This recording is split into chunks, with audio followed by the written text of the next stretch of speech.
So we bring in Amber Hill now, the captain of the Haudenosaunee women's team, the goalie. She's been the captain now for about 15 years or so. And Amber, you hear this news that you're in as a part of the World Games and selected as one of the 8 teams in 2022. Maybe somewhat of a surprise. What was the reaction? Oh, we were beyond excited because, again, with the placement that we had in 2017, the World Games, they were going to use the rankings from 2017 because they had pushed the World Championship Games to 2022. And our ranking in 2017 wasn't enough to get us into the World Games. So once they came with the announcement that they had used our Pan-Am Lacrosse Association qualifier, continental qualifier ranking #1 to allow us in, we couldn't have been more excited. Because obviously with our men in, we definitely wanted to be in as well and make it on our own merit, and we did that, and yeah, we're all very excited. Yeah, and I think you bring up the men and sort of the movement that happened this summer for them to get in, because they did finish third and would have qualified under the criteria. The women, obviously, like you mentioned, you didn't do well enough in the last one to qualify, but you did do well enough in the Pan American qualifier. That's a big thing for you and your nation moving forward, too, right? Absolutely. Absolutely. Again, I've been with the Haudenosaunee team since 2006, since our first World Cup in 2007 in Peterborough. And just, again, the amount of growth that I've seen with our team from the 2007 games going and walking onto the field for Pala. I mean, we definitely deserve to be there, and we deserve to be in the World Games, and I can't wait to see what we're going to do next. Absolutely, and that's really cool. You touch on that experience. You've been able to see it from almost sort of the start there, at least in the 2000s, when it comes to being a part of all of this. What does it mean to have this stage, this platform now for your nation as well, and for the women of Haudenosaunee? Oh, well, I feel like we are having more of a voice now. We have a lot of qualified, talented, skilled, passionate women players that are going to Division I programs and making names for themselves, and also using their own platforms on social media. It says a lot compared to, again, seeing where we were and where we're coming from. It's so empowering. It really is. And I'm glad to be part of the movement. Yeah, that's really cool. And those 2022 World Games are going to use the World Lacrosse 6v6 discipline. How does that help you? What sort of impact does that make for you? Well, a couple of our players, including myself, I don't know if it was the first time that the sixes were played, but at the Pala Regional Qualifier, so that was in 2019, I believe in October, in Auburndale, Florida, they used us as a test case, and they pulled athletes from some of the top teams, and thankfully I was picked, so I got to experience that, as well as Jalen Jimerson and Jason Lazor. I believe Mimi Lazor was also part of that. There might have been one more. My memory is kind of fuzzy on that, but we were able to play in a sixes game, and it moves so incredibly fast, especially from the goalie standpoint, because instead of the 10 seconds I normally have, you can do a lot of things in 10 seconds as a goalie, but I believe I only had 5 seconds to clear the ball out, and it's like basketball. It was moving so quickly. So we've already had our experience with that. Our whole team was watching.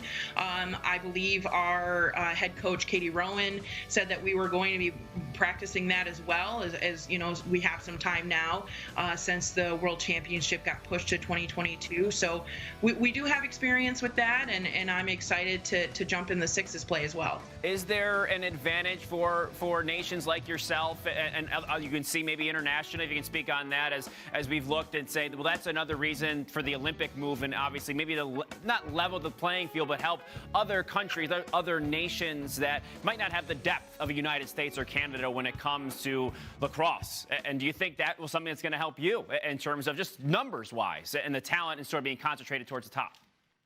Absolutely. I think it's definitely going to benefit us. We have a lot of girls on our team that are used to playing in close and having that push. Again, like I said, a lot of them play in D1 programs and they push the ball, and they're very well conditioned. Compared to where we have been in the past. So I think we're definitely going to have an advantage with that because our girls know how to play that type of discipline. As the goalie, you mentioned he moves a lot faster. You probably see a lot more shots too, right? What's that experience like? There was a lot more shots, but it's not saying that the regular women's field game is at all boring, especially like moving into the 90-second shot clock, but it keeps you on your toes. You know, sometimes depending on the team you're facing, you know, I not that I don't like the ball down in the offensive end. I absolutely love that. That's great. But it does get, you know, a little tiring, and playing the sixes, you don't have time to rest at all. You know, you have to watch everything, girls subbing in and on off the fly. You have to, as a goalie, you know, I'm like the quarterback back there, and I have to know where my defensive unit is, what we're doing, what's the setup. You don't have time to rest when you play sixes. Yeah, I'm sure exciting is one way to put it. Yeah, there's so many factors, yes. And something else I wanted to touch on while we have you here is that a couple of months ago, I think it was a month ago, there was the World Lacrosse, the working group for the women's box indoor sort of movement there as well. You're a Athletes Commission representative. You know, as being a part of that group, and I guess what do you see in terms of that future? It seems like that is something that we might see here in the near future. Well, I really hope so. We have a lot of passionate movers and shakers, as we like to call ourselves, on the working group, and we're just so respectful of each other, and we're doing a lot of work, and I'm really excited to see the women being able to hopefully represent in two different disciplines, just like the men do. Hopefully soon. I hope that this doesn't take, 10 years to implement. We do have a timeline. It's not 10 years, but I'm really excited to be able to push this to the next level, as well as all of my colleagues on the working group. So, yeah. Why do you think that's something that's important for the women in the sport as a whole to bring in as a part of, especially the World Championships, and maybe grow that side of the sport a little bit more? Well, because I believe that women should have the same advantages and opportunities as men do. And I have been playing box lacrosse myself for 5 years now. I've won gold medals only in 5 years.